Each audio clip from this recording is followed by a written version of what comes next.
నమస్తే, welcome to reporters time. నేను రాజశేఖర్. ప్రాంతం ఏదైనా, అంశం ఏదైనా, ఇష్యూ ఏదైనా, పార్టీ ఏదైనా దానిపై సమగ్ర సమాచారం అందించడానికి మా ప్రతినిధులు అందరూ సిద్ధంగా ఉన్నారు. ముందుగా మనం మెదక్ వెళ్దాం. అక్కడ మా ప్రతినిధి సిద్ధంగా ఉన్నారు. ఎన్నికల షెడ్యూల్ విడుదలతో బరిలోకి సీఎం కేసీఆర్ ఉండబోతున్నటువంటి పరిస్థితి కనిపిస్తుంది. ఇక నెల 15 సిద్దిపేటలో సీఎం కేసీఆర్ ప్రజా ఆశీర్వాద సభ నిర్వహించబోతున్నారు. బీఆర్ఎస్ నేతలతో కలిసి సిద్దిపేటలో సభాస్థలిని పరిశీలించారు మంత్రి హరీష్ రావు. ఇక సిద్దిపేట నుంచే ప్రచారం మొదలు పెట్టాలనుకున్నటువంటి కేసీఆర్ దానికి సంబంధించినటువంటి కార్యక్రమాలు ఇప్పటికే జరుగుతున్నటువంటి పరిస్థితి కనిపిస్తుంది. ఎన్నికల నగారా మోగడంతో ప్రజల్ని ప్రసన్నం చేసుకునే దిశగా ర్యాలీలు, సభలు, సమావేశాలు నిర్వహిస్తున్నారు. ఇక ఈ సభకు సంబంధించి పూర్తి అప్డేట్స్ అందిస్తారు. చెప్పండి సునీల్. సీఎం కేసీఆర్ అసెంబ్లీ ఎన్నికలకు సంబంధించి ప్రచార బరిలోకి దిగనున్నారు. ఈ నెల 17వ తేదీన సిద్దిపేటలో ఆయన ప్రజా ఆశీర్వాద పేరుతో బహిరంగ సభను ఏర్పాటు చేయనున్నారు. ఈ మేరకు సభాస్థలి ఏర్పాట్లు తదితర అంశాలపై మంత్రి హరీష్ రావు ఈరోజు సిద్దిపేటలో పర్యటించారు. సభాస్థలిని పరిశీలించారు స్థానిక బీఆర్ఎస్ నేతలతో కలిసి. అయితే సిద్దిపేట అభ్యర్థిగా ఉన్నటువంటి మంత్రి హరీష్ రావుకు సంబంధించి మద్దతుగా సీఎం కేసీఆర్ బహిరంగ సభలో పాల్గొని అదేవిధంగా మంత్రి హరీష్ రావును గెలిపించాలని చెప్పి కూడా ఆయన విజ్ఞప్తి చేయనున్నారు. అయితే గత కొంతకాలంగా చూసుకున్నట్లయితే సీఎం కేసీఆర్ కొంత అస్వస్థతకు గురైన నేపథ్యంలో ఆయన తిరిగి కోలుకున్న పరిస్థితులు ఉన్నాయి. ఈ నేపథ్యంలో ఇప్పటికే మంత్రి హరీష్ రావు వివిధ నియోజకవర్గాలను చుట్టేశారు. ఇప్పటికే పలు అభ్యర్థులకు సంబంధించి అయితే ఆయన ప్రచారం కూడా చేసినటువంటి పరిస్థితి ఉంది. ఉమ్మడి మెదక్ జిల్లాలోని దాదాపుగా అన్ని నియోజకవర్గాలు ఆయన చుట్టేశారు. బీఆర్ఎస్ అభ్యర్థులను గెలిపించాలని చెప్పి కూడా చెప్పారు. పెండింగ్ పనులను కూడా పూర్తి చేయాలని ఇప్పటికే ఆదేశించిన నేపథ్యంలో గతంలోనే అంటే ఎన్నికల కోడ్కు ముందే ఆ కార్యక్రమాలన్నీ కూడా పూర్తయిపోయాయి. ఈ నేపథ్యంలో అసెంబ్లీకి సంబంధించి ఎన్నికలకు సంబంధించి కోడ్ వచ్చిన నేపథ్యంలో ప్రచార బరిలోకి దిగనున్నారు సీఎం కేసీఆర్. అదేవిధంగా అభ్యర్థుల గెలుపుకు BRS party chief CM KCR ఇప్పటికే వ్యూహరచనలు చేశారు. అదేవిధంగా రాబోయే ఎన్నికలకు సంబంధించి మేనిఫెస్టో ఏర్పాటులో కూడా సీఎం కేసీఆర్ బిజీగా ఉన్నారని చెప్పి మనకు సమాచారం అందుతుంది.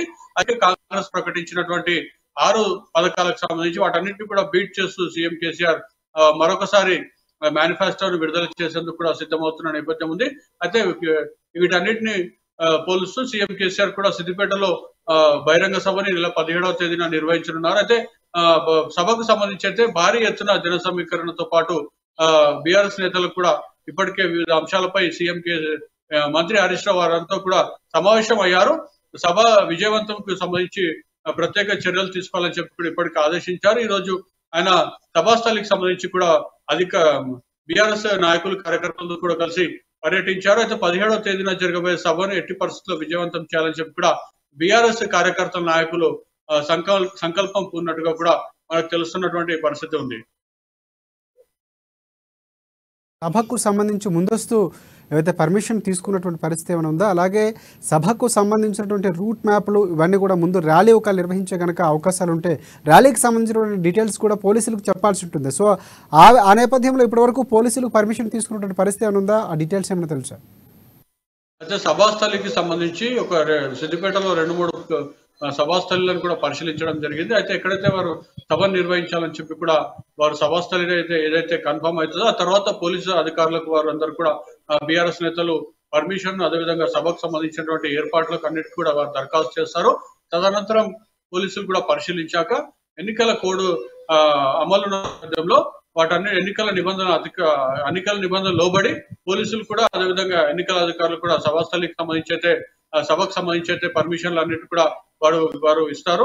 అయితే ఇప్పటికైతే సభాస్థలికి సంబంధించి అయితే 2-3 చోట్ల వారు పరిశీలించడం జరిగింది. దాంట్లో ఒకటి ఫైనల్ కాబోతుంది. ఆ తర్వాత సభాస్థలికి సంబంధించి అయితే అనుమతులు, మీరు అన్నట్టుగా ర్యాలీలు, సీఎం కేసీఆర్ పర్యటనకు సంబంధించి అన్నిటి కూడా రూట్ మ్యాప్, అదేవిధంగా పోలీసు అధికారుల భద్రత తదితర అంశాలు కూడా మరో రేపు ఎల్లుండి పూర్తి స్థాయిలో ఒక కొలిక్కి వచ్చే అంశాలుగా మనకు కనిపిస్తున్నాయి.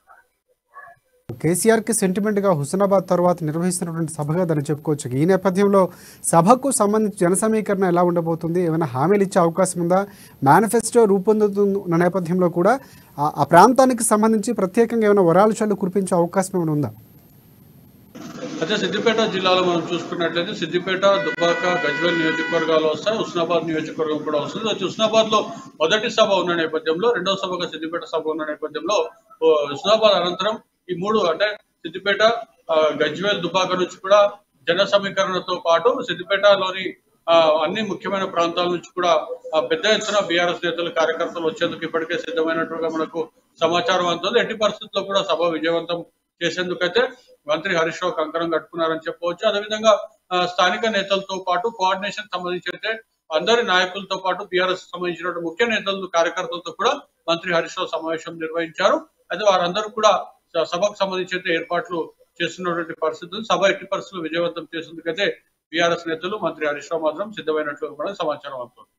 రైట్, ఎవరెవరు సభకి సంబంధించి అంటే ఎమ్మెల్యే అభ్యర్థులుగా ఖరారు చేసినటువంటి నేతలు ఎవరే హాజరయ్యే అవకాశం కనిపిస్తుందా?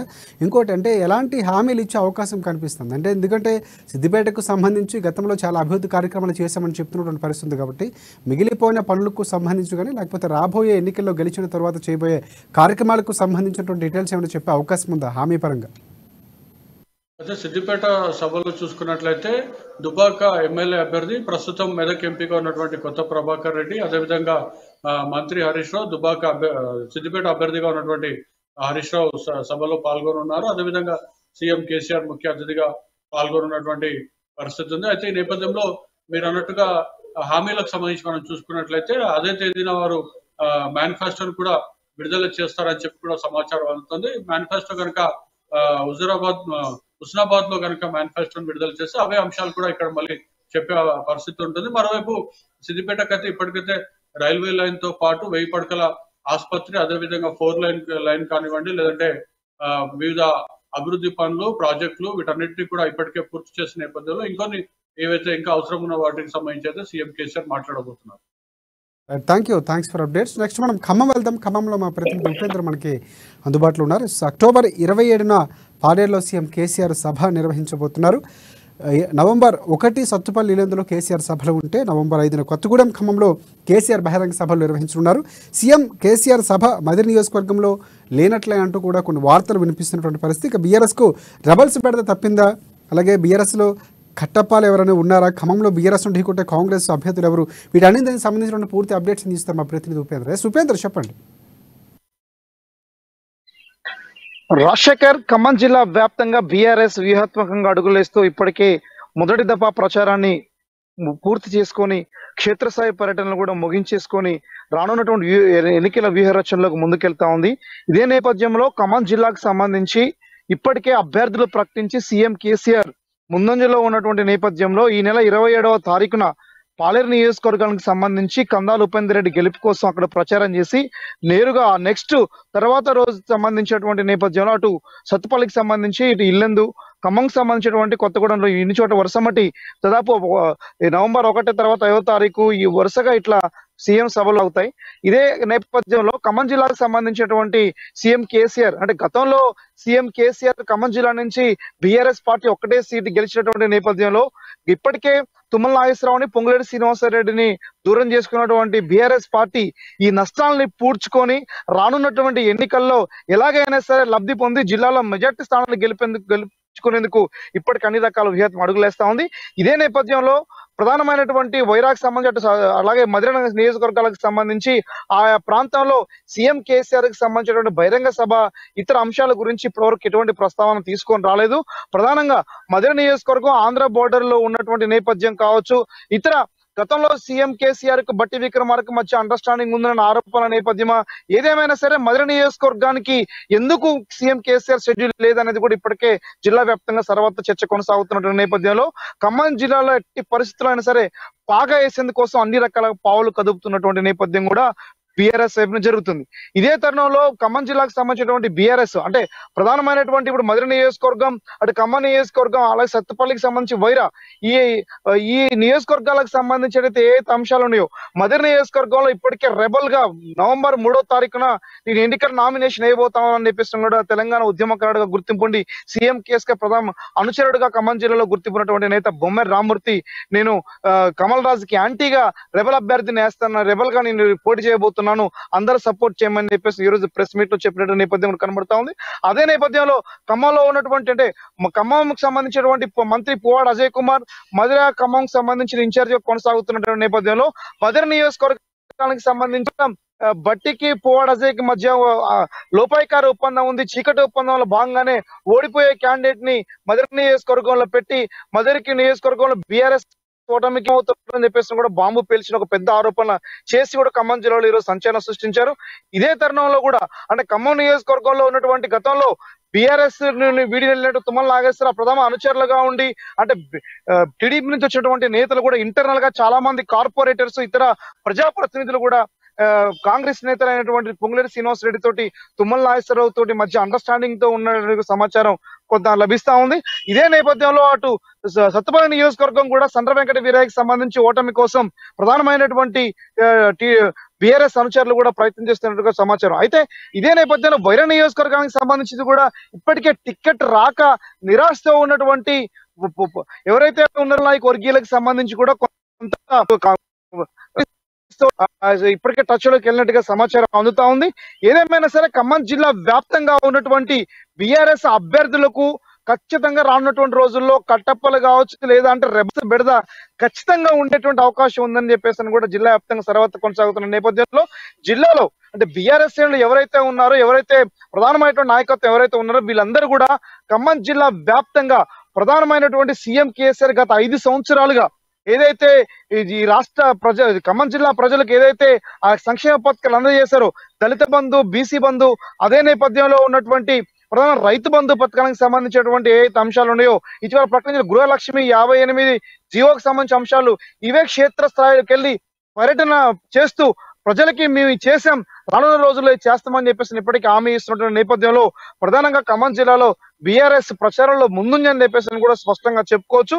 కానీ ఖమ్మం జిల్లా వ్యాప్తంగా ఉన్నటువంటి అభ్యర్థులు ఎవరైతే ఉన్నారో బీఆర్ఎస్ అభ్యర్థుల్ని ఢీకొట్టే శక్తి ఏ పార్టీకి ఉంది ఏ రాజకీయ నాయకుడికి ఉంది అనేది కూడా ఖమ్మం జిల్లా వ్యాప్తంగా సర్వత్ర చర్చ కొనసాగుతా ఉంది. అంటే ప్రధానంగా ఇప్పటి వరకు కాంగ్రెస్ బలమైనటువంటి కంచుకోటగా తయారవుతున్న నేపథ్యంలో ఇప్పటి వరకు అభ్యర్థుల పక్కన చేయకపోవడం అనేది కూడా ప్రధానమైన గందరగోళం నెలకొంది. అదే నేపథ్యంలో ఖమ్మం నియోజకవర్గంగా ప్రధానమైనటువంటి పువ్వాడ అజయ్ కుమార్ కి తీటైన జవాబు ఇచ్చేటువంటి నాయకుడు ఎవరు అనేది కూడా ఇప్పటికే ఖమ్మం జిల్లా వ్యాప్తంగా ప్రధానంగా ఖమ్మం నగర ప్రజలు అది సస్పెన్స్ కొనసాగుతున్న నేపథ్యంలో ఇప్పటికే వార్తలు అంటే కొన్ని పత్రికలు కావచ్చు టీవీ ఛానల్స్ లో వస్తున్నటువంటి కథనాలు చాలా క్లియర్ గా నిన్న రేవంత్ రెడ్డి ప్రెస్ మీట్ లో చెప్పినటువంటి నేపథ్యంలో ఖమ్మంలో ఇప్పుడు ప్రచారం అయ్యేటువంటి అభ్యర్థుల ప్రకటన చాలా తప్పు, కొద్ది రోజులు మేము ప్రకటించబోతా ఉన్నాం, మేమే అనౌన్స్ చేస్తామని చెప్పినటువంటి నేపథ్యం ఏదైతే ఉందో ఖమ్మం జిల్లాకు సంబంధించింది కూడా ఇప్పటి వరకు ఖమ్మానికి తుమ్మల నాగేశ్వరరావు పాలేరుకి పొంగులేటి శ్రీనివాస్ రెడ్డి రాబోతా ఉండని ప్రచారం కూడా ఇప్పటికీ ఎటువంటి స్పష్టత లేదు. కానీ రానున్నటువంటి రోజుల్లో ఇదే వాస్తవం అని చెప్పేసి కూడా ఇప్పటికే జిల్లా వ్యాప్తంగా వివిధ రాజకీయ పార్టీలు విశ్లేషకులు అంచనా వేస్తున్న నేపథ్యం కూడా కనబడతా ఉంది. ఏదేమైనా సరే ఖమ్మం జిల్లాలోకి సంబంధించిన బీఆర్ఎస్ ప్రచారంలో ఫస్ట్ దఫా పూర్తి చేసి ముందంజలో ఉన్నప్పటికీ సీఎం కేసీఆర్ అంటే తన సీఎం హోదా తొలగి సామాన్యుడిగా బీఆర్ఎస్ పార్టీ ప్రచార కమిటీ విఐపి నేతగా ఖమ్మం జిల్లాకు సంబంధించినటువంటి ఖమ్మం జిల్లాకు ప్రధానమైనటువంటి సందర్భం ఇప్పుడు రాబోతున్నటువంటి ప్రధాన సభలకి అటెండ్ కాబోతున్న నేపథ్యం కూడా ఖమ్మం జిల్లా వ్యాప్తంగా చర్చ కొనసాగుతుంది. అంటే ఎలాగైనా సరే ఖమ్మం జిల్లాలో పట్టు సాధించి సీట్లు సాధించాలి, ఎక్కడెక్కడ గెలుపు అవకాశాలు ఉన్నాయనేటువంటి అంచనాలో ఉన్నటువంటి ప్రతి చోట బహిరంగ సభల్లో పాల్గొని పార్టీ ప్రధానమైన హోదాలో ప్రసంగించి జిల్లా వ్యాప్తంగా ఒక స్పష్టమైనటువంటి హామీలు ఇచ్చేటువంటి అవకాశం కూడా కనబడతా ఉందని కూడా జిల్లా వ్యాప్తంగా సర్వ చర్చ కొనసాగుతా ఉంది. రాజశేఖర్ రైట్. ఉపేంద్ర, ఇంకోటి ప్రధానంగా చూసుకుంటే బీఆర్ఎస్ పార్టీకి అక్కడ కొంతవరకు బలం తక్కువ ఉందని చెప్పుకోవచ్చు. ఎందుకంటే వామపక్షాలకు కాంగ్రెస్ పార్టీ వరుసగా విజయాలు సాధిస్తున్నటువంటి జిల్లాగా ఖమ్మంకి మంచి పేరుంది. రాజకీయ చైతన్యం మనం గతంలో కూడా మాట్లాడుకున్నాం. ఇలాంటి నేపథ్యంలో సవాళ్ళు ప్రతి సవాళ్ళు పొంగులేటి లాంటి వ్యక్తి అసెంబ్లీ గేట్ను కూడా తాటిన చాలా సందర్భాల్లో మనం మాట్లాడుకున్నాం. అలాంటి సవాళ్ళ నేపథ్యంలో బీఆర్ఎస్ పార్టీ కూడా ఆ ప్రాంతానికి సంబంధించి ప్రత్యేకమైనటువంటి హామీలు ఇచ్చే అవకాశం ఉంది. గతంలో జరిగినటువంటి అభివృద్ధిని దృష్టిలో పెట్టుకుని కొన్ని హామీలు కూడా ఇచ్చే అవకాశం కనిపిస్తుంది. ఈసారి ప్రధానంగా వ్యూహాత్మకంగా బీఆర్ఎస్ పార్టీ వెళుతున్నట్టు చెప్పుకోవచ్చు అభ్యర్థుల ప్రకటన దగ్గర నుంచి కూడా. సో ఈ నేపథ్యంలో ఏమైనా ఖమ్మంకు సంబంధించి ఏమైనా ప్రత్యేకమైనటువంటి హామీలు ఇచ్చే అవకాశం ఏమైనా కనిపిస్తుంది? అలాగే సమీకరణకు సంబంధించి జన సమీకరణ కూడా ప్రధానంగా ప్రచారంలో కొంతవరకు ఎఫెక్ట్ కనిపిస్తూ ఉంటున్న నేపథ్యంలో ఎంతవరకు జన సమీకరణ సంబంధించి ఎలాంటి కార్యక్రమాలు చేస్తుంది బీఆర్ఎస్ పార్టీ? గత సోమవారం ఎన్నికల సంఘం ఎప్పుడైతే షెడ్యూల్ విడుదల చేసిందో షెడ్యూల్ విడుదల చేసిన నుండి ఇప్పటి వరకు అంటే ప్రధానమైన నాయకులుగా ఉన్నటువంటి రాష్ట్ర మంత్రి పువ్వాడ అజయ్ కుమార్, ఎమ్మెల్యేలు ఏ నియోజకవర్గం నియోజకవర్గంగా ఉన్నటువంటి కందాల ఉపేందర్ రెడ్డి, అదే నేపథ్యంలో సండ్ర వెంకట వీరయ్య, అటు అభ్యర్థిగా ప్రకటించిన లింగాల కమల్ రాజు, ఇటువైపు ఉన్నటువంటి మదన్ లాలు, వీళ్ళందరూ కూడా ఇప్పటికే ప్రచారానికి సంబంధించి ఒక్కసారిగా ముగించారు. అంటే ఖమ్మం జిల్లాలో అటు వైరా నియోజకవర్గం నుంచి అదే నేపథ్యంలో ఏ నియోజకవర్గానికి ఆ నియోజకవర్గానికి ఇప్పటికే అటు ఎంపీ నామనాగేశ్వరరావుని కేటాయించడంతో పాటు అదే నేపథ్యంలో పోవాడ దగ్గర ఉన్న నియోజకవర్గాలు, బండి పాలసర్ దగ్గర ఉన్న నియోజకవర్గాలు,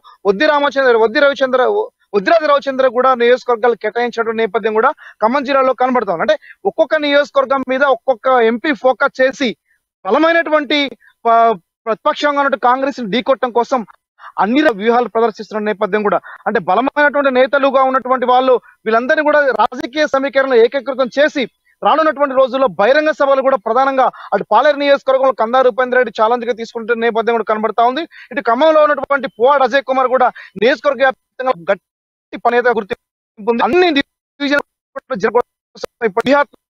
కార్పొరేటర్స్ తోటి ఇంటర్నల్ మీటింగ్స్ ద్వారా తన యొక్క ఫోకస్ చేస్తున్నట్టుగా సమాచారం అందుతుంది. అదే నేపథ్యంలో సండ్ర వెంకట వీరయ్య ఎవరైతే ఉన్నారో ప్రధానంగా అక్కడ ఆ నియోజకవర్గంలో గతంలో హైయెస్ట్ మెజార్టీతో గెలిచినటువంటి టీడీపీ నుంచి గెలిచిన సండ్ర వెంకట వీరయ్య మళ్ళీ తిరిగి టీఆర్ఎస్ నుంచి మరట గెలవాలని చెప్పేసి కూడా ఇప్పటికే నియోజకవర్గంలో అన్ని గ్రామాల్లో ఉన్న అన్ని శ్రేణులతోటి ఇప్పటికే బూత్ లెవెల్ కమిటీలతోటి సమావేశం అవుతున్నట్టు నిధులు కనబడుతుంది. అంటే ఏ ఒక్క నియోజకవర్గంలో సీఎం బహిరంగ సభకు కూడా ఎక్కడ కూడా జన సమీకరణ తగ్గుకోకుండా వ్యూహాత్మకంగా అడుగులు వేసేటువంటి నేపథ్యం కూడా బీఆర్ఎస్ చేస్తా ఉంది. ప్రధానంగా ఇప్పటికే అభ్యర్థుల ప్రకటనలో గందరగోళం ఉన్నటువంటి ప్రతిపక్షాలు విపక్షాలు ఏవైతే ఉన్నాయో, కానీ బీఆర్ఎస్ మాత్రం చాలా స్పష్టమైనటువంటి ప్రణాళికతోటి పక్కా ప్రణాళికతోటి ఖమ్మం జిల్లాలో పాగా వేసేందుకోసం కూడా అన్ని రకాల రాజకీయంగా కావచ్చు, అలాగే ఇతర ప్రచారానికి సంబంధించిన అంశాలు కూడా ముందంజలో ఉంది. ఆ రకమైనటువంటి కార్యాచరణతో ముందుకెళ్తుందని కూడా చాలా స్పష్టంగా చెప్పుకోవచ్చు. Rajasekhar, thanks for updates. Next మనం కరీంనగర్ వెళ్దాం. కరీంనగర్లో మా ప్రతినిధి శ్రీకాంత్ మనకి అందుబాటులో ఉన్నారు. ప్రధానంగా చూసుకుంటే తెలంగాణలో మొదలైంది ఎన్నికల హడావుడి. ఎన్నికల నగారా మోగిన తర్వాత ఒక్కొక్కరుగా తమ ఆయుధాలకు పదును పెడుతూ కూడా ప్రజల్లోకి వెళ్లే ప్రయత్నం చేస్తున్నారు. ఇక తెలంగాణకు సంబంధించిన చొప్పుదంట్లో ఎన్నికల ప్రచారం మొదలుపెట్టిన ఎమ్మెల్యే రవిశంకర్ ప్రభుత్వ పథకాలు ప్రజలకు వివరిస్తున్నారు. రవిశంకర్ నియోజకవర్గంలో చేస్తున్న అభివృద్ధిని ప్రజల దృష్టికి తీసుకువెళ్తున్నారు. ఈసారి కూడా తననే గెలిపించాలని ప్రజలు కోరుతున్నటువంటి పరిస్థితి కనిపిస్తుంది రవిశంకర్కి సంబంధించి. సో పూర్తిగా అక్కడ ఉన్నటువంటి వ్యూహాలు ఏంటి, ఆ కార్యక్రమాలపై పూర్తి అప్డేట్స్ అందిస్తారు మా ప్రతినిధి శ్రీకాంత్. శ్రీకాంత్, చెప్పండి. Thank you Rajasekhar. తెలంగాణ రాష్ట్రంలో ప్రధానంగా ఎన్నికల హడావిడి మొదలైందని చెప్పొచ్చు. నిన్న ఎలక్షన్ కోడ్ అమల్లోకి వచ్చిన తర్వాత అభ్యర్థుల గుండెల్లో గుబులు రేకెత్తుతుంది. ఇప్పటికే ఆ బీఆర్ఎస్ పార్టీ అంటే అభ్యర్థుల జాబితాను ప్రకటించిన విషయం అయితే విదితమే. కాంగ్రెస్ పార్టీ మాత్రం కొంత మేరకు ఇంకా టికెట్లు ప్రకటించే అవకాశం ఉంది. ఇటు బీజేపీ పార్టీ కూడా ఇంకా టికెట్లు ప్రకటించలేదు. అయితే ఇప్పటికే బీఆర్ఎస్ పార్టీ అన్నిట్లోనూ ముందుందని చెప్పొచ్చు. ఇందులో భాగంగా చొప్పదండి నియోజకవర్గానికి చెందిన ఎమ్మెల్యే సుంకె రవిశంకర్ ప్రచారంతో దూసుకెళ్తున్నారు. ఈ రోజు అంటే నల్లగొండ లక్ష్మీనరసింహస్వామి తన ఇష్టమైన దర్శనం చేసుకుని అనంతరం ప్రజల్లోకి వెళ్ళడం ప్రారంభించారు. అంటే ఒగ్గుడోలు కళాకారులతో పెద్ద ఎత్తున కూడా ఆయనకు ఘన స్వాగతం పలుకుతున్న పరిస్థితి నెలకొంది. నియోజకవర్గంలో అభివృద్ధి తను గణనీయమైన అభివృద్ధి చేశానంటూ కూడా తను చెప్తున్న పరిస్థితి. అంతేకాకుండా ఇటు ముఖ్యంగా ప్రతి ఒక్కరిని పేరు పేరున కూడా పలకరిస్తూ ప్రతి ఒక్కరికి అంటే ఎవరికి ఎలాంటి సమస్యలు ఉన్నా కూడా తను తక్షణమే స్పందిస్తానంటూ గతంలో కూడా ఎన్నో సార్లు ప్రకటించిన పరిస్థితి.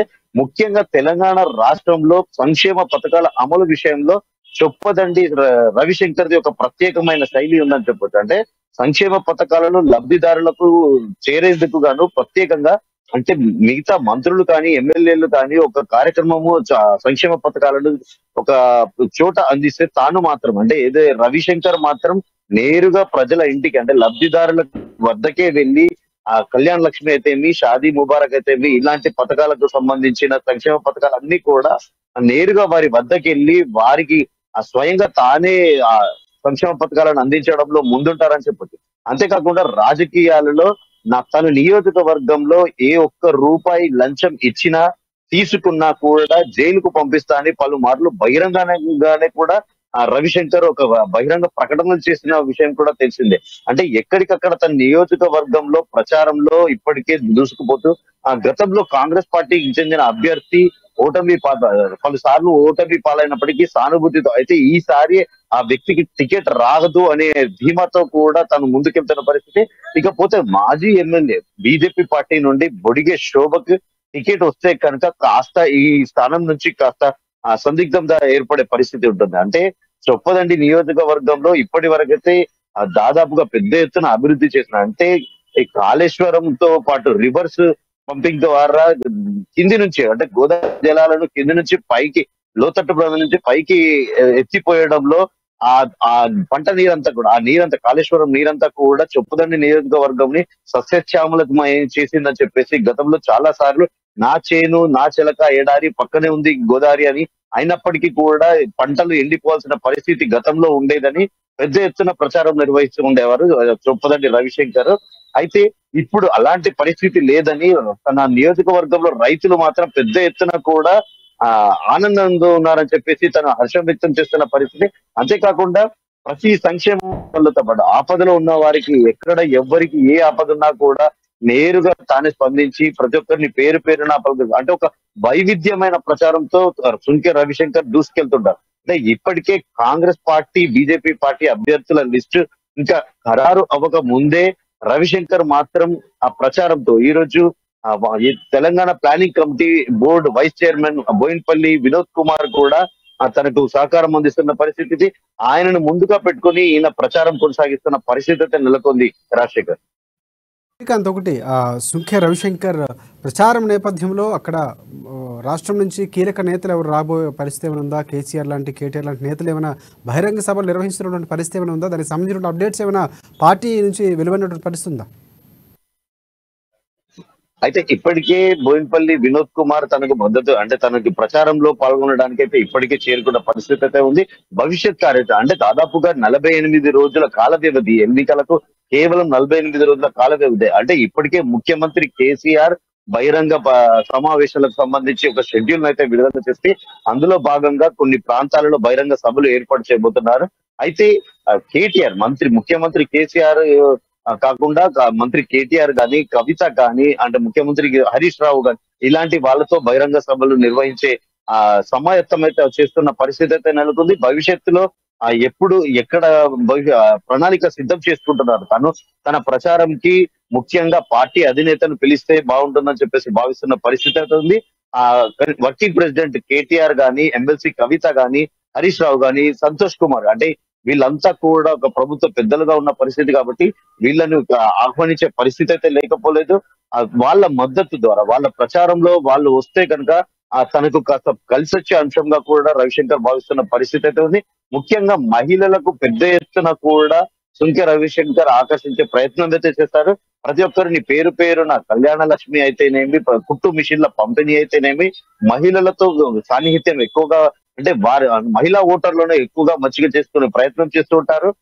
ప్రతి ఒక్కరితో కూడా పేరు పేరున అంటే చిరు వ్యాపారులు, రోడ్డు వెంట చిరు వ్యాపారులను కూడా ప్రేమగా పలకరించడము తన నియోజకవర్గంలో ఎనీ టైం అంటే ఏ రాత్రి సైతం తను గతంలో కూడా ఒక మహిళగా బహిరంగంగా మీడియా ముందుకు వచ్చిన చెప్పిన పరిస్థితి ఉంది. తనకు అనారోగ్య సమస్య ఉంటే రాత్రి వేళ కూడా ఎమ్మెల్యే గారికి చేస్తే స్పందించి తనని ఆసుపత్రిలో చేర్పించి తన ప్రాణాలు నిలబెట్టాడని చెప్పేసి కూడా ఒక మహిళ వాపోయిన పరిస్థితి అయితే ఉంది. అంటే ఎక్కడికక్కడ చొప్పదండి నియోజకవర్గంలో ఈసారి తనకు ఎదురు ఉండదు అని ధీమా వ్యక్తం చేస్తున్న పరిస్థితి. అంటే శ్రీకాంత్, ఇంకొకటి మనం ప్రధానంగా చూసుకుంటే ఆయనకు ముందు నుంచి ఉన్నటువంటి చరిష్మా కానీ ప్రజల్లో ఉన్నటువంటి మంచి కలిసి వస్తున్న అంశంగా మనం చెప్పుకుంటే ఒకవేళ బీజేపీ కానీ కాంగ్రెస్ పార్టీ కానీ అభ్యర్థులు ప్రకటన చేస్తే పరిస్థితి ఎలా ఉండబోతుంది? ఆయన పోటీ సంబంధించి ఉండే అభ్యర్థులు ఎవరైనా ఉన్నారా? అంటే కాంగ్రెస్ పార్టీ నుంచి కానీ లేకపోతే బీజేపీ పార్టీ నుంచి అభ్యర్థులు ప్రకటిస్తారు. ఇందాక మీరు మాట్లాడుతూ కూడా బీజేపీకి సంబంధించినటువంటి ఒక అభ్యర్థి పేరు చెప్పారు. సో ఒకవేళ అలాంటి గట్టి పోటీ ఉండే అవకాశం ఉందా? లేదనుకుంటే ఆయన గెలుపు సునాయాసంగా ఉండే అవకాశం ప్రస్తుతానికి కనిపిస్తూ ఉందా?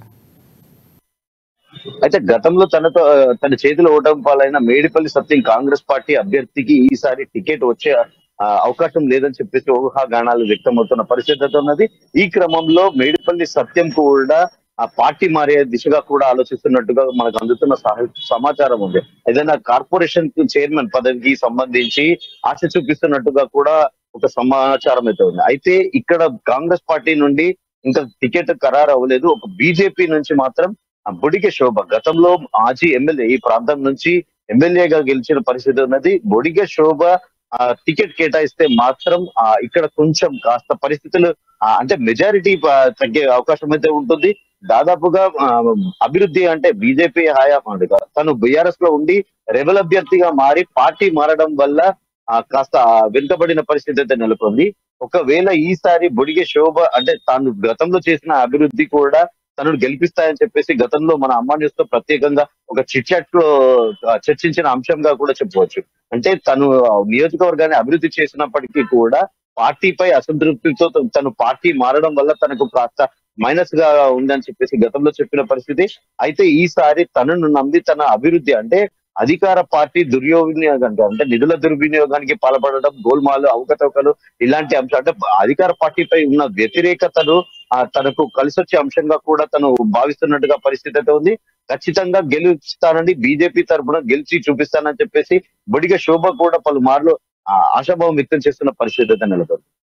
Right, thanks for update Srikanth. Next మనం నిజామాబాద్ వెళ్దాం. అక్కడ మా ప్రతినిధి నవీన్ మనకు అందుబాటులో ఉన్నారు. ప్రధానంగా చూసుకుంటే నిజామాబాద్ అర్బన్లో ప్రచారంలో దూసుకుపోతున్నటువంటి బీజేపీ ప్రతి ఓటరు మాకు బ్రహ్మరథం పడుతున్నారంటూ కూడా అక్కడ ఉన్నటువంటి అభ్యర్థి సూర్యనారాయణ గుప్తా చెప్తున్నటువంటి పరిస్థితి కనిపిస్తుంది. బీజేపీ నేత అలాగే మోదీ సభలో జిల్లాలో మరింత జోష్ పెరిగిందని, మోదీ సభ తరువాత ఇచ్చిన మాట ప్రకారం మోదీ పసుపు బోర్డు తెచ్చారని, మహిళలకు సంబంధించినటువంటి 33% బిల్లుకు సంబంధించిన ఆమోదం తెలపడం, ఇవన్నీ కూడా బీజేపీ పార్టీ కలిసి వచ్చే అంశాలు. ఖచ్చితంగా మేము గెలబోతున్నామని చెప్తున్నటువంటి పరిస్థితి సూర్యనారాయణ గుప్తా కనిపిస్తుంది. ఇక అంతో మరిన్ని అప్డేట్స్ అందిస్తారు మా ప్రతినిధి నవీన్. చెప్పండి. ఎన్నికల షెడ్యూల్ మొదలు కావడంతో కూడా ఆ పార్టీలు కూడా ప్రజల వెళ్ళే ప్రయత్నం చేస్తున్నాయి. ముఖ్యంగా ఇటు బీజేపీ పార్టీ కూడా ప్రజల వద్దకు వెళ్ళి ప్రజలకు మమేకయ్యే ప్రయత్నం చేస్తుంది. ముఖ్యంగా నిజామాబాద్ అర్బన్లో బీజేపీ పార్టీ ఎలా ఉంది తెలుసుకునే ప్రయత్నం చేద్దాం. దీనిపై మనతో మాట్లాడడానికి ఇటు బీజేపీ పార్టీ నియోజకవర్గ ఇన్ఛార్జి ధన్పాల్ సూర్యనారాయణ గుప్తా గారు ఉన్నారు. అడిగి మరి తెలుసుకుందాం. చెప్పండి, నిజామాబాద్ నియోజకవర్గంలో బీజేపీ పార్టీ ఎలా కొనసాగుతుంది, ముఖ్యంగా ఎలాంటి హామీతో ప్రజల వద్దకు వెళ్ళే ప్రయత్నం చేస్తున్నారు? నిజామాబాద్ అర్బన్ నియోజకవర్గం బీజేపీకి అడ్డా. గతంలో 2 సార్లు ఎమ్మెల్యేగా, 2 సార్లు మున్సిపల్ చైర్మన్గా గెలిచిన కాన్స్టిట్యూషన్ నిజామాబాద్ అర్బన్ నియోజకవర్గం. ఇంకొక వైపు ఈ 10 సంవత్సరాల క్రితము నరేంద్ర మోడీ గారు వచ్చిన తర్వాత ఒక అర్బన్ నియోజకవర్గమే కాకుండా తెలంగాణ వ్యాప్తంగా భారతీయ జనతా పార్టీ అభిమానులు లక్షల సంఖ్యలో పెరిగిపోయింది. భారతీయ జనతా పార్టీ ఎన్నడూ లేని విధంగా అర్బన్ నియోజకవర్గంలో చాలా పటిష్టంగా ఉంది. ఒకవైపు నరేంద్ర మోడీ గారి సేవలైతే ఇంకొక వైపు బీఆర్ఎస్ ప్రభుత్వ వైఫల్యాలు, ఇచ్చిన హామీలు నెరవేర్చని బీఆర్ఎస్ ప్రభుత్వము. ఇచ్చిన మాట నిలబెట్టుకునే పార్టీ ఈరోజు దేశంలో ఏకైక పార్టీ భారతీయ జనతా పార్టీ. దానికి నిదర్శనమే పసుపు బోర్డు. 30 సంవత్సరాల నుండి రైతులు ఎదురు చూస్తున్న పసుపు బోర్డు తీసుకొస్తాని మా ఎంపీ అరవింద్ ధర్మపురి గారు ఎలక్షన్ కన్నా ముందు చెప్పడం జరిగింది. ఖచ్చితంగా ఆయన పీరియడ్ లోపలే తీసుకొచ్చిన ఘనత ఆయనకు దక్కుతుంది. ముఖ్యంగా నరేంద్ర మోడీ గారికి మేమందరం కూడా ధన్యవాదాలు చెప్పడం జరిగింది. అదేవిధంగా 40 సంవత్సరాల నుండి మహిళా బిల్లు విషయంలో అనేక పార్టీలు ప్రయత్నం చేసింది, కానీ ఎక్కడో అడ్డం వల్ల ఆ 33% మహిళా బిల్లు రావడం అనేది నిజంగా మహిళా లోకానికి ఒక వరం. ఇది భారతీయ జనతా పార్టీ ఇచ్చిన మహిళా లోకానికి ఇచ్చిన వరం. ఈ విధంగా ఇక అర్బన్ విషయానికి వస్తే 1500 కోట్లతోటి అభివృద్ధి చేసినా అని చెప్పిన ఎమ్మెల్యే బిగ్యాల గణేష్ గుప్తా ఎక్కడ అభివృద్ధి, నువ్వు ఏం అభివృద్ధి చేసినావు, దానికి విశ్లేషణ డీటెయిల్స్ ఇవ్వమని మేము గత 7 సంవత్సరాలు 8 సంవత్సరాలు అడుగుతూనే ఉన్నాం. ఏ ఒక్కదానికి సమాధానం ఇవ్వలే. 255 కోట్లతోటి అండర్ గ్రౌండ్ డ్రైనేజ్ అంటాడు. 4 కోట్లతోటి ప్రారంభించిన మినీ ట్యాంక్ బండ్ 24 కోట్లకు వచ్చింది. అదేవిధంగా రోడ్ల దుస్థితి అధ్వాన్నము. మెయిన్ రోడ్లు బాగుంటాయి, ఎమ్మెల్యే క్యాంప్ ఆఫీస్ చుట్టుముట్టు బాగుంటుంది, ఆయన ఇంటి చుట్టుముట్టు బాగుంటుంది. ఇక ఖర్చు పెట్టాలా, కమిషన్లు రావాలా. రోడ్డు డివైడరు 3 సార్లు కూలగొట్టి 4 సార్లు వేసిండు. చెట్లు 4 సార్లు తీసి 5 సార్లు అయినాయి. ఇది అభివృద్ధి? 100 కోట్లు ఎటుపోయినాయని మేము ప్రశ్నిస్తూ ఉన్నాం. ఇంకొక వైపు డబుల్ బెడ్రూమ్ విషయంలో అట్టర్ ఫ్లాప్ ఎమ్మెల్యే, అసమర్థత ఎమ్మెల్యే బిగాల గణేష్ గుప్తా. కట్టిన ఇండ్లు ఇచ్చే చేత కానీ ఎమ్మెల్యే బిగాల గణేష్ గుప్తా 650 ఇండ్లు పూర్తయి సంవత్సరాలు గడుస్తూ ఉంది, శిథిలావస్థలకు చేరుతూ ఉన్నాయి. 650 ఇండ్లు మధ్యన ఆగిపోయినాయి. 2500 ఇండ్లకు ఆవాస్ యోజన కింద అర్బన్కు కేంద్ర ప్రభుత్వం నుండి ప్రధానమంత్రి ఆవాస్ యోజన కింద డబ్బులు వచ్చినాయి, మరి ఎటుపోయినాయో దానికి తెలియదు. ఇక ఇంటింటికి ఉద్యోగము లేనే లేదు. మధ్య తరగతి పేదలకు కావలసిన మౌలిక సదుపాయాలలో విద్య, వైద్యం మరియు ఆవాస్, ఈ మూడిట్లో కూడా అర్బన్ నియోజకవర్గ ఎమ్మెల్యే అట్టర్ ఫెయిల్యూర్. ఎందుకంటే గవర్నమెంట్ స్కూళ్ళ పరిస్థితి ఘోరాతి ఘోరం. ఏ గవర్నమెంట్ స్కూల్కి వెళ్ళాం కానీ బాలికలకు టాయిలెట్ సరిగా ఉండయి, క్లాస్ రూమ్లలో మీద చెత్త లేకుంటే రేకులు పగిలిపోయినవి ఉంటాయి, కింద కూకుందామంటే ఫ్లోరింగ్ ఉండదు, మంచినీటి వ్యవస్థ ఉండదు. హాస్పిటళ్ళు నిమ్స్తర హాస్పిటల్ జిల్లా కేంద్రంలో చెప్పి ఉన్న హాస్పిటల్లో కూడా సరి అయిన డాక్టర్లు లేరు, సగం డాక్టర్లు ఉండరు, అవసరం ఉన్నంత స్టాఫ్ ఉండదు, నర్సులు ఉండరు. ఇటువంటి ఘోరాతి ఘోరమైన వ్యవస్థ. ఒకవైపు డబుల్ బెడ్రూమ్లు మా మహిళా లోకానికి ఇవ్వడం లేదు, గవర్నమెంట్ స్కూళ్ళ పరిస్థితి అధ్వాన్నము, గవర్నమెంట్ హాస్పిటల్ దుస్థితి అధ్వాన్నము. బస్తీ దవాఖానాలని చెప్పిండు, ప్రతి డివిజన్కి అని చెప్పి 2, 3 ఉన్నాయి, అక్కడ డాక్టర్లు కూడా లేరు. ఇంకొక వైపు భారతీయ జనతా పార్టీ అభివృద్ధిలో దూసుకెళ్తా ఉంది. అంటే ఇన్ఫ్రాస్ట్రక్చర్లో రోడ్లు కానీ, రైల్వేస్ కానీ, ఎయిర్వేస్ కానీ, ముఖ్యంగా ప్రధానమంత్రి ఆవాస్ యోజన కింద దేశంలో 4 కోట్ల ఇళ్ళు కట్టిస్తే ఇక్కడ 2.5 లక్షల ఇండ్లకు డబ్బు ఇవ్వడం జరిగింది. దానికి లెక్కలు ఇస్తే ఇంకా లక్షలాది ఇండ్లకు డబ్బులు ఇవ్వడానికి కేంద్రం సిద్ధంగా ఉంది. ఇంటింటికి ఉద్యోగం అని చెప్పి ఇలా కేంద్రంలో వేలాది మందికి ప్రతి నెల ఉద్యోగాలు ఇస్తూ ఉన్నారు. ఇక్కడ 2 లక్షల ప్రభుత్వ ఉద్యోగాలు ఖాళీగా ఉన్నాయి. ఇక్కడ అన్ని వ్యవస్థలు కుంటుపడ్డాయి. ముఖ్యంగా ప్రభుత్వ ఉద్యోగులకు తెలంగాణలో ఫస్ట్ రోజు కాదు 10వ తారీఖు నుండి శాలరీస్ ఒక దఫా కాదు, రోజుకు కొన్ని జిల్లాలకు ఇచ్చే దుస్థితి. ఎందుకంటే తెలంగాణ అంటే ధనిక రాష్ట్రం.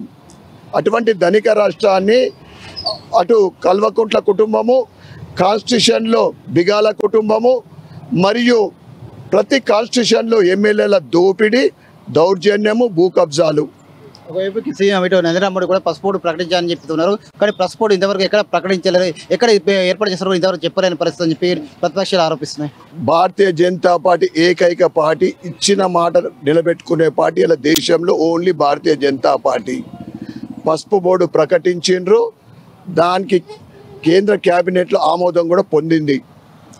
గిరిజన యూనివర్సిటీ ఎవరు కూడా ఊహించలే, ఒక గిరిజన మహిళకు రాష్ట్రపతి హోదా ఇచ్చిన ఘనత భారతీయ జనతా పార్టీకి దక్కుతుంది. అంతకుముందు ఒక ఎస్సీ క్యాండిడేట్కు రాష్ట్రపతి రామ్నాథ్ కోవింద్. వీళ్ళకు బురదల రాళ్ళు ఇసుడే తప్ప, ఎందుకంటే ఇప్పుడు ప్రభుత్వ ఖజానా ఖాళీ, ఏ సంక్షేమ పథకాలు నడిపే పరిస్థితి లేదు.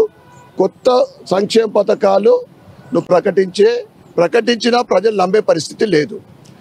ఇప్పుడు గత 15 రోజుల నుంచి హడావిడిగా కాయిదాలు ఇస్తూ ఉన్నారు, పిలుచుకుంటా కుల సంఘాలకు, పెద్దలకు, లేకుంటే ఇంకా దేనికో. అవన్నీ కూడా ప్రొసీడింగ్ కాపీలు పనికిరాదు, పొగేసుకునాల. ఎందుకంటే 6 నెలల క్రితము ఇచ్చిన ప్రొసీడింగ్ కాపీలకే దిక్కు లేదు. అసలు ఇక ప్రభుత్వ ఖజానానే ఖాళీ అయింది, నువ్వు ఏడికెళ్ళి ఇస్తావు. భూములు అమ్మే పరిస్థితి, రైతుల రుణమాఫీ అంటే భూములు అమ్మేండ్రు, బీసీ బంధు, మైనార్టీ బంధు అంటే లిక్కర్ యాక్షన్లు 4 నెలల ముందు పెట్టిండ్రు. ఇది ప్రభుత్వ దుస్థితి. ప్రజలందరూ కూడా విసికి వేసారిపోయినరు. రాబోయే ఎన్నికల్లో బూత్లో ఎప్పుడు ఎలక్షన్లు వస్తాయని ఎదురు చూస్తూ ఉన్నారు. కమలం పువ్వుకు ఏక మొత్తంలో బూత్లో కమలం మీద గుద్దటానికి సిద్ధంగా ఉన్నారు. కాంగ్రెస్ పార్టీ ప్రవేశపెట్టిన 6 గ్యారెంటీలకు హామీలకు భయపడి ఇటు బీజేపీ పార్టీ నాయకులు కూడా, జాతీయ నాయకులు కూడా బలపం పట్టుకుని రాష్ట్రానికి తిరుగుతున్నారని చెప్పి కూడా ఆరోపణలు ఇస్తున్నాం. అవన్నీ కూడా ఇప్పుడు ఈయన ఇచ్చిన హామీలకే బీఆర్ఎస్ ప్రభుత్వము నడపలేకపోతుంది. దానికి 2 ఇస్తా, 3 ఇస్తా. కాంగ్రెస్ ఎప్పుడో ఖతం అయిపోయింది. కాంగ్రెస్ ఇక్కడ కాదు, దేశం నుంచి కాంగ్రెస్ హటావనే ఇప్పటి పరిస్థితి అది. కాంగ్రెస్ ఇచ్చిన హామీలు అమ్ముడుపోయే పార్టీ. బీఆర్ఎస్ కాంగ్రెస్ ఒకటే. ఈ కాంగ్రెస్ నడుపుతున్నది కేసీఆరే. నీ హామీలని ఎవ్వరు నమ్మరు, సాధ్యం కాని హామీలు అందరికీ తెలుసు. ఒకవైపు ధర్మం కోసం, భవిష్యత్తు తరాలు బాగుపడాలని ప్రజలందరూ కూడా ముక్త కంఠంతో భారతీయ జనతా పార్టీకి గెలిపించడానికి తెలంగాణలో సిద్ధంగా ఉన్నారు. పార్లమెంట్ అరవింద్ ధర్మపురి గారి పార్లమెంట్ నియోజకవర్గంలో 7కి 7 స్థానాలు భారతీయ జనతా పార్టీ గెలవడం ఖాయం. ప్రధానంగా ఒకటే చెప్తున్నారు, నిజామాబాద్ అర్బన్లో బీజేపీ పార్టీ కూడా దూసుకుపోతుందని చెప్పి చెప్తున్నారు. ముఖ్యంగా ఇటు రానున్న ఎన్నికల్లో బీజేపీ పార్టీ గెలవడం ఖాయం అని చెప్పి, ముఖ్యంగా అధికార బీఆర్ఎస్ పార్టీ ఎన్నో సంక్షేమ పథకాలు ప్రవేశపెట్టామని ఎంతో అభివృద్ధి చేశామని చెప్పినప్పుడు కూడా ఎక్కడ అభివృద్ధి జరగలేదని చెప్పి పాఠశాలలు కావచ్చు, ప్రభుత్వ హాస్పిటల్ కావచ్చు అనేకమైన శిథిలావస్థకు చేరుకున్నాయని చెప్పి కూడా ప్రధానంగా చెప్తున్నారు. Thanks for update. So Naveen, ఇది ఇవాల్టి రిపోర్టర్స్ టైం. వ్యూహ ప్రతివ్యూహాలు రాజకీయ చదరంగంలో ఆడుతున్నటువంటి ఎన్నికల సమరంలో మినిట్ టు మినిట్ అప్డేట్ మీకు అందిస్తుంటాం. చూస్తూనే ఉండే అమ్మా న్యూస్, నిజం కోసం జనం కోసం.